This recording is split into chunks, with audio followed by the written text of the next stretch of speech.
আসসালামু আলাইকুম। পঞ্চম পর্বে আমরা যখন আপুর বাসা থেকে বেরিয়ে আসি তখন একদম সন্ধ্যা হচ্ছিল। এই মুহূর্তে আমরা রাস্তায় কোনো গাড়ি পাচ্ছিলাম না এবং সামনে গিয়ে বাজারে গিয়ে উঠতে হবে এবং প্রায় 10-15 মিনিট হাঁটতে হবে আমাকে। এরপর হয়তো গাড়ির দেখা পাবো।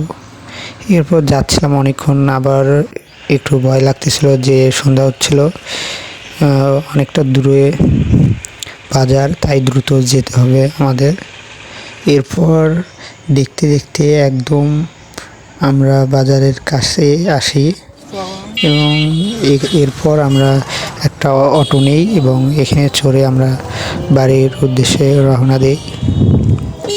যখন আমরা গাড়িতে উঠি তখন সন্ধ্যা 7টা বাজে এবং আমরা যাচ্ছিলাম তখন। এরপর একটা জিনিস মনে পড়লো যে আজকে সারা দিনটা অনেক সুন্দর কাটিয়েছি আমরা।